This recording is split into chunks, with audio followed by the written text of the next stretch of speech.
Saudara-saudara yang dikasihi Tuhan, mari kita berdoa bersama-sama. Bapa kami dalam kerajaan sorga, kami datang kepadamu bersama-sama untuk merenungkan firman Tuhan. Kiranya tuntunan Roh Kudus Tuhan akan boleh memberkati kami, sehingga firman Tuhan yang akan dibagikan ini boleh menjadi berkat bagi semua pemirsa. Terima kasih ya Tuhan, inilah doa kami. Di dalam nama Yesus Kristus kami berdoa dan mengucap syukur. Amin. Sahabat Cornelius Media di mana saja Anda berada, senang sekali boleh berjumpa kembali dalam program Teduh yang boleh memberikan inspirasi, semangat dan kekuatan di dalam kehidupan kita masing-masing. Selamat hari Sabat dan marilah beberapa menit ke depan ini kita akan merenungkan akan firman Tuhan. Dan kami percaya firman Tuhan akan menjadi berkat bagi saudara-saudara di mana saja pemirsa berada. Baik, untuk firman Tuhan kita akan renungkan pada malam hari ini. Saya akan memulaikan dengan kita membuka dan membaca firman Tuhan di dalam kitab 2 Raja-Raja 18 ayat 7 bagian A. Pemirsa yang boleh membuka Alkitab, boleh kita ikuti bersama-sama. Dan saya akan bacakan firman Tuhan di dalam 2 Raja-Raja 18 ayat yang ke-7 bagian A. Berkata demikian, maka Tuhan menyertai dia kemana saja ia pergi, berperang ia beruntung. Saudara, Bapak Ibu sekalian, luar biasa firman Tuhan ini. Dan ayat ini saya mau Bapak Ibu garis bawahi, ada satu kata yang sangat penting akhir daripada kata ini atau kalimat dari ayat ini, yaitu kata beruntung. Maka menjadi judul perenungan kita pada saat ini adalah kata beruntung dalam 2 Raja-Raja 18 ayat 7 bagian A. Saya ingin baca kembali. Maka Tuhan menyertai dia kemanapun juga ia pergi berperang, ia beruntung. Kata menurut kamus bahasa Indonesia ada beberapa, tetapi saya hanya mau mengambil yang bagian yang ketiga, yaitu berhasil. Jadi kata beruntung sama dengan juga berhasil. Dan oleh karena itu banyak orang di dunia ini ingin berhasil, ingin beruntung. Dan mereka berupaya, berusaha mencari jalan dengan cara datang kepada para peramal-peramal untuk mencari tahu, untuk memprediksi apa yang bisa mereka lakukan agar supaya berhasil beruntung, terutama di tahun yang 2022. Nah, seorang profesor yang bernama Richard J. Wiseman, dia adalah seorang psikolog dari Universitas Hertfordshire di Inggris. Selama 8 tahun dia melakukan riset tentang orang-orang yang beruntung dan orang-orang yang hidupnya sering sial atau menderita. Setelah 8 tahun ia melakukan riset, Profesor Wiseman ini berkesimpulan bahwa keberuntungan itu ada polanya. Orang-orang yang hidupnya beruntung mempunyai kebiasaan tertentu yang tidak dilakukan oleh orang-orang yang hidupnya sering sial. Untuk menguatkan hasil penelitiannya, guru besar ini dia mengumpulkan orang-orang yang hidup yang sering sial dan diminta melakukan kebiasaan yang sering dilakukan oleh orang yang hidupnya sering beruntung. Ternyata setelah beberapa bulan kehidupan mereka berubah. Mereka yang semula sering sial berubah menjadi sering beruntung atau berhasil dalam kehidupan mereka. Dalam ayat ini 2 Raja-Raja 18 ayat 7 bagian A, siapa yang dimaksudkan dengan dia di sini? Bahwa Tuhan menyertai dia. Kemanapun dia pergi, dia berperang, dia beruntung. Siapa yang dimaksudkan dalam ayat ini? Mari kita lihat. Ternyata dia adalah seorang raja yang namanya Raja Hizkia. Raja Hizkia artinya Yahweh adalah kekuatanku. Dialah seorang raja Yehuda yang memerintah dari tahun 729 sebelum Masehi sampai 687 sebelum Masehi. Dia adalah raja ke-13 dan anak dari Raja Ahab. Dalam 2 Raja-Raja 18 ayat 1 mengatakan bahwa ketika dia diangkat menjadi raja pada usia yang ke-25 tahun. Kita kembali kepada 2 Raja-Raja 18 ayat 7 bagian A. Maka Tuhan menyertai dia kemanapun juga ia pergi, berperang, ia beruntung. Mari kita coba lihat apa atau pengalaman yang dialami oleh Raja Hizkia sehingga ia beruntung atau berhasil dalam kehidupannya. Mari kita lihat ada beberapa poin apa saja yang dilakukan oleh Raja Hizkia sehingga ia mendapat keberuntungan dan keberhasilan. Itu Bapak Ibu boleh baca di dalam 2 Raja-Raja 18 ayat 3 sampai yang ke-6. Poin yang pertama, apa yang membuat dia berhasil adalah dalam 2 Raja-Raja 18 ayat 3. Ia melakukan apa yang benar di mata Tuhan. Tepat seperti dilakukan Daud, bapa leluhurnya. Ia melakukan apa yang benar di mata Tuhan. Sehingga ia beruntung.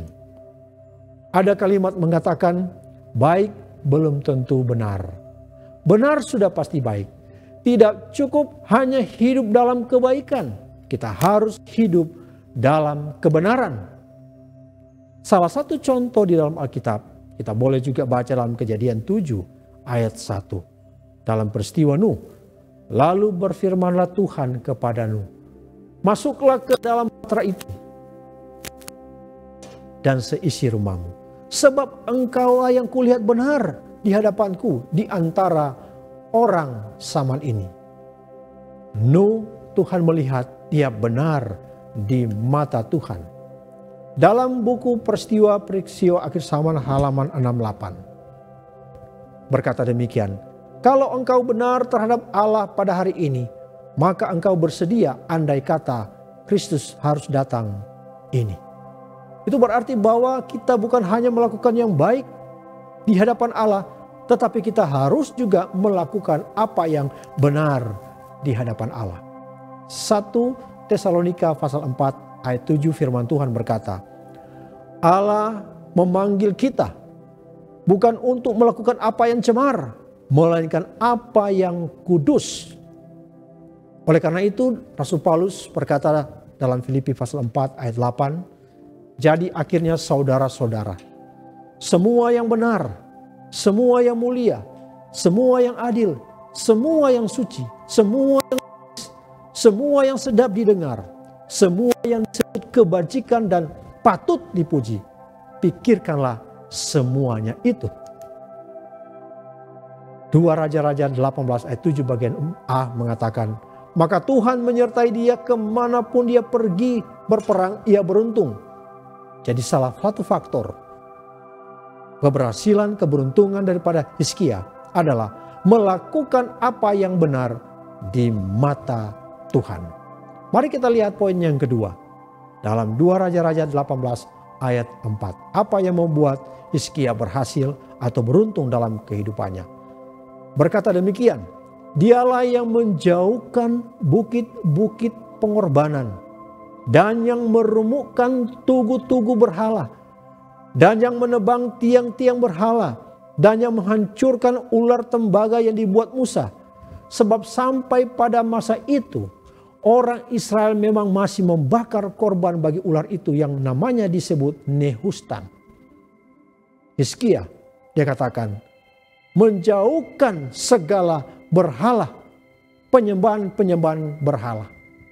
Firman Tuhan berkata dalam Keluaran 20 ayat 3-5, ini berisi tentang 10 hukum Allah. Dan hukum yang pertama dan kedua menyebutkan, berkata demikian, jangan ada padamu Allah lain di hadapanku. Jangan membuat bagimu patung yang menyerupai apapun yang ada di atas langit, atau yang ada di bumi, di bawah, atau yang ada di dalam bawah bumi. Jangan sujud menyembah kepadanya atau beribadah kepadanya. Sebab aku Tuhan Allahmu. Adalah Allah yang cemburu, yang membalaskan kesalahan kepada bapa, anak-anaknya, kepada keturunan yang ketiga dan keempat dari orang-orang yang membenci aku. Firman Tuhan dalam 10 hukum pertama dan kedua mengajak kita untuk menjauhkan hal-hal berhala yang menghalangi berkat-berkat Tuhan. Dan itu yang dilakukan oleh Hizkia. Dia menjauhkan berhala-berhala sehingga dia boleh berhasil. Seorang penulis terkenal namanya Ellen G. White dalam buku Alpha Omega jilid 1 halaman 357 berkata demikian. Apa saja yang kita manjakan yang cenderung untuk mengurangi kasih kita kepada Allah atau menghalangi pelayanan yang harus diberikan kepada Dia, maka kita telah menjadikan itu sebagai ilah atau sebagai berhala. Segala sesuatu yang mengurangi kasih kita kepada Allah dan pelayanan kita, maka kita telah menjadikan itu berhala dan itu penghalang bagi berkat-berkat Tuhan. Dalam doa Bapa kami, kalau kita lihat struktur doa Bapa kami, kita boleh baca dalam Matius 6 ayat 9 sampai 13. Di bagian pertengahan kalimat doa Bapa kami mengatakan, jauhkanlah kami, jangan membawa kami ke dalam pencobaan. Hizkia, dia menjauhkan segala ilah-ilah, penyembahan berhala, hal-hal membawa kepada kejatuhannya, dia menjauhi sehingga dia diberkati oleh Tuhan. 1 Korintus 10 ayat 12. Sebab itu siapa yang menyangka bahwa ia teguh berdiri, hati-hatilah supaya ia jangan jatuh. Terkadang kita merasa bahwa kita super kuat, hebat. Kita bawa diri kepada pencobaan, tapi pada akhirnya kita jatuh dengan penyembahan-penyembahan ilah-ilah modern sekarang ini. Yesaya 59 ayat 2 berkata, tetapi yang merupakan pemisah antara kamu dan Allahmu ialah segala kejahatanmu, dan yang membuat ia menyembuhkan diri terhadap kamu sehingga ia tidak mendengar ialah dosa-dosamu. Doa yang kita layangkan, tetapi kalau masih ada dosa yang kita lakukan, masih ada penyembahan-penyembahan berhala, ilah-ilah modern, ini yang harus dijauhkan sama seperti Hizkia. Sehingga setiap doa yang kita naikkan kepada Tuhan tidak akan terhalang. Sahabat teduh di mana saja Anda berada, bahwa firman Tuhan dengan tegas mengatakan dalam Matius 5 ayat 29 sampai 10. Firman Tuhan mengatakan, maka jika matamu yang kanan menyesatkan engkau, cungkilah dan buanglah itu. Karena lebih baik bagimu jika satu dari anggota tubuhmu binasa, daripada tubuhmu dengan utuh dicampakkan ke dalam neraka. Dan jika tanganmu yang kanan menyesatkan engkau, penggalah dan buanglah itu. Karena lebih baik bagimu jika satu dari anggota tubuhmu binasa, daripada tubuhmu dengan utuh masuk neraka. Ayat ini sangat radikal. Tetapi ayat ini mengingatkan kita untuk meninggalkan hal-hal yang menghalangi kita untuk menerima berkat-berkat dari Tuhan. Dan inilah yang telah dilakukan oleh Hizkia sehingga dia beruntung di dalam kehidupannya.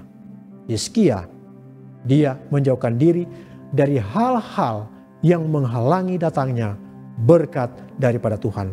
Kita lihat tips yang ketiga, poin yang ketiga. Mengapa Hizkia beruntung atau berhasil? 2 Raja-Raja 18 ayat yang kelima. Ia percaya kepada Tuhan Allah Israel, dan di antara semua raja di Yehuda, baik yang sesudah dia maupun yang sebelumnya, tidak ada lagi yang sama seperti dia. Luar biasa. Hizkia percaya kepada Tuhan dan tidak ada raja yang dapat menandinginya, tidak ada raja yang dapat disamakan dengannya, oleh karena dia percaya kepada Tuhan sehingga dia berhasil dan beruntung dalam kehidupannya.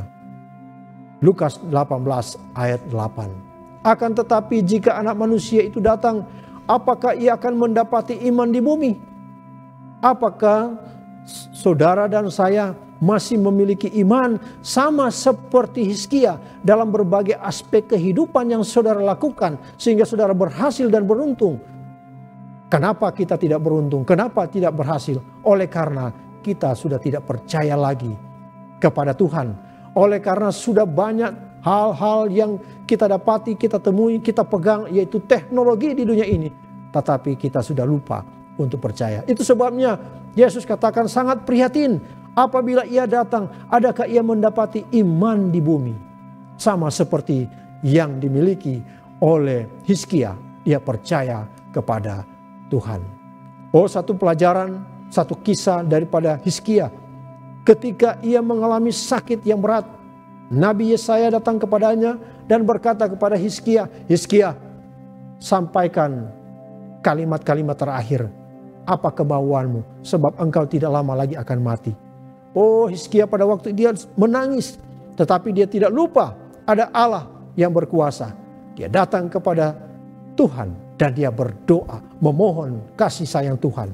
Pada waktu Yesaya keluar dari kamarnya, firman Tuhan datang kepada Yesaya, "Kembali temui Raja Hizkia dan katakan bahwa dia akan disembuhkan dan umurnya akan bertambah 15 tahun lagi." Benar, pada waktu dia datang sampaikan kepada Hizkia bahwa Tuhan menyembuhkannya dan dia akan memperoleh 15 tahun lagi usianya. Dia percaya kepada Tuhan dalam hal sulit sekalipun. Mana Anda sudah berada di dokter memvonis Anda dengan penyakit yang tidak bisa sembuhkan, ada dokter yang agung di sorga. Begitu juga masalah-masalah yang kita hadapi. Ingat, kita harus percaya masih ada Tuhan yang berkuasa sampai pada saat ini. Yakobus 5 ayat 16 firman Tuhan berkata, "Karena itu hendaklah kamu saling mengaku dosamu dan saling mendoakan supaya kamu sembuh. Doa orang yang benar bila dengan yakin didoakan sangat besar kuasanya." Doa orang benar bila dengan yakin, bila dengan percaya didoakan, sangat besar kuasanya. Dalam Matius 21 ayat yang ke-22. "Apa saja yang kamu minta dalam doa, dengan penuh kepercayaan, kamu akan menerimanya." Inilah janji Tuhan. Dan kalau janji ini yang Tuhan lakukan kepada Hizkia pada waktu lalu, pada zaman dahulu, maka Hizkia modern pun kita percaya Tuhan pasti menjawab setiap pergumulan kehidupan kita. Sebab dalam Lukas 1 ayat 37 katakan, "Sebab bagi Allah tidak ada yang mustahil." Luar biasa, kita mempunyai Allah yang luar biasa di dalam kehidupan setiap orang yang bergantung kepada Tuhan. Mari kita lihat Amsal 3 ayat 5, apa firman Tuhan katakan. "Percayalah kepada Tuhan dengan segenap hatimu dan jangan bersandar kepada pengertianmu sendiri." Percayalah kepada Tuhan. Tuhan dalam bahasa Yunani dikatakan logos.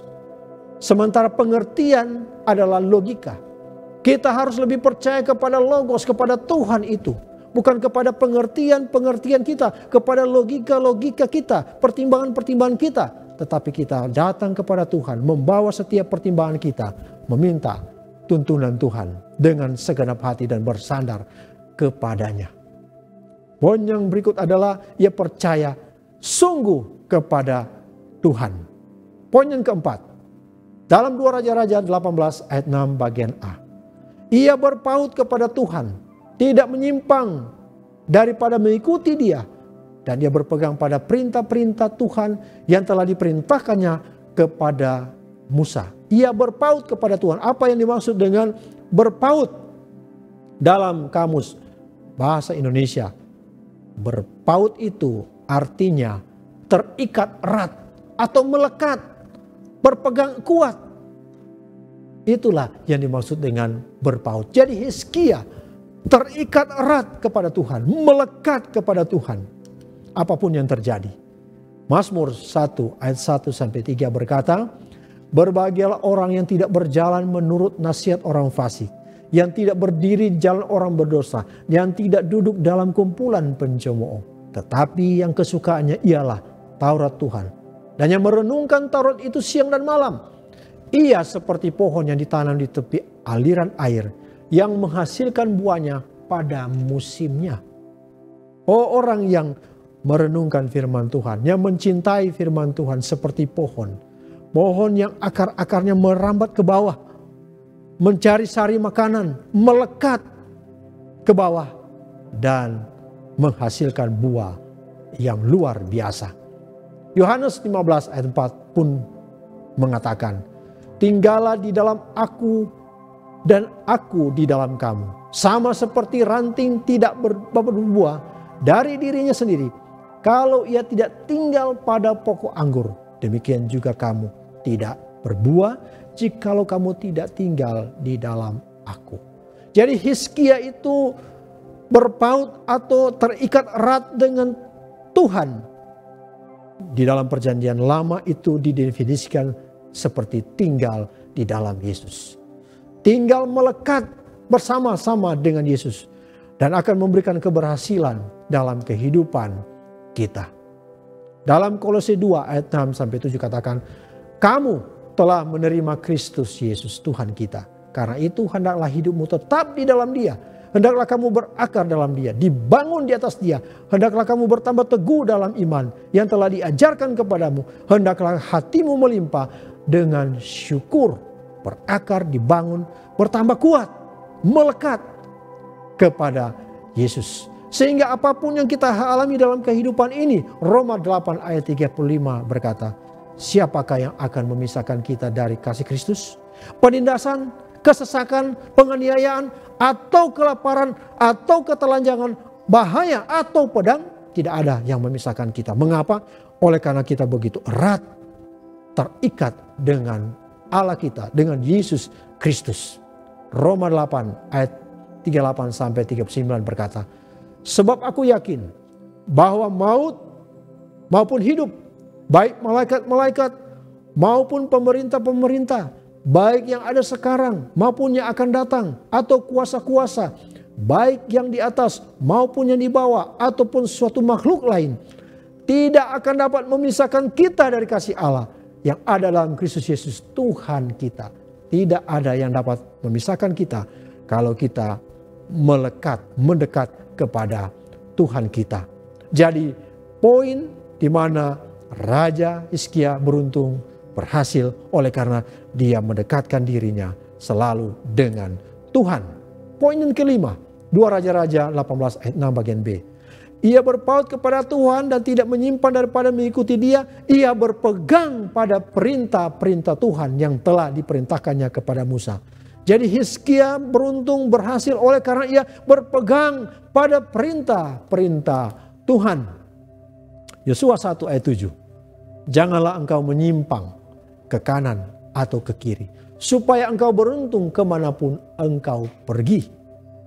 Dan dalam buku Ellen G. White, penulis terkenal dalam buku pendidikan halaman 57 atau Education halaman 57 berkata, kebutuhan terbesar dunia ialah kebutuhan akan manusia yang tidak dapat diperjualbelikan. Manusia yang dalam hatinya setia dan jujur. Manusia yang tidak takut menyebut dosa sebagai dosa. Manusia yang kata hatinya setia kepada tugas seperti jarum kompas menunjuk ke kutub. Manusia yang mau berdiri untuk kebenaran walau langit runtuh sekalipun. Yosua 1 ayat 8. Janganlah engkau lupa memperkatakan kitab Taurat ini, tetapi renungkanlah itu siang dan malam, supaya engkau bertindak hati-hati sesuai dengan segala yang tertulis di dalamnya. Sebab dengan demikian perjalananmu akan berhasil dan engkau akan beruntung.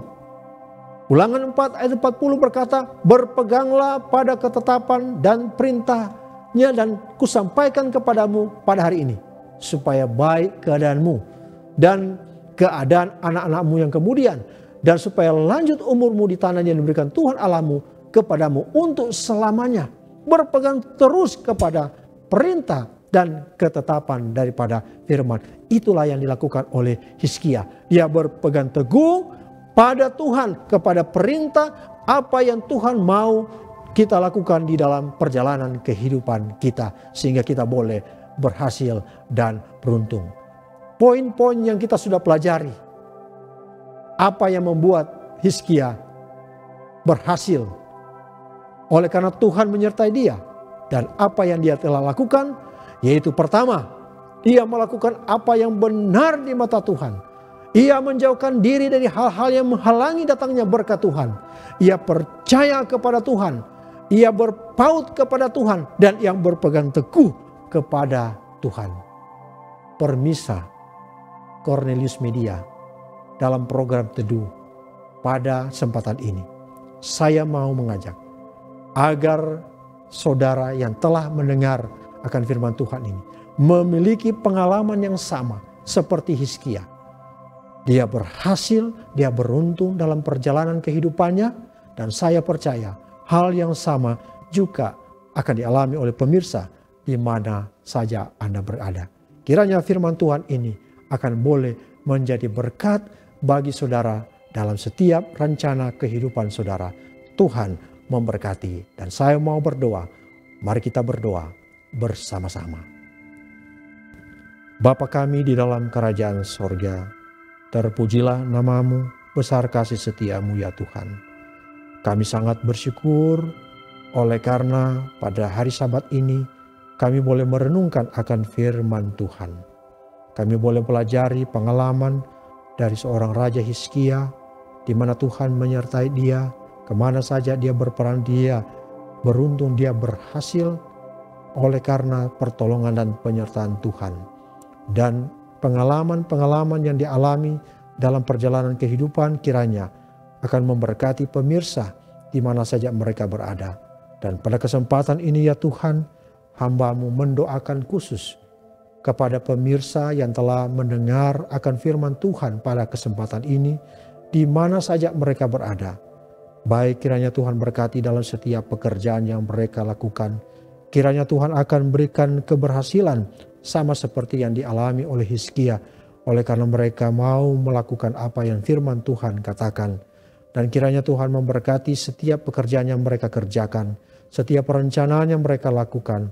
Kami doakan untuk setiap orang-orang muda di mana saja mereka berada. Dalam pekerjaan mereka, dalam pendidikan mereka, dalam pergaulan mereka.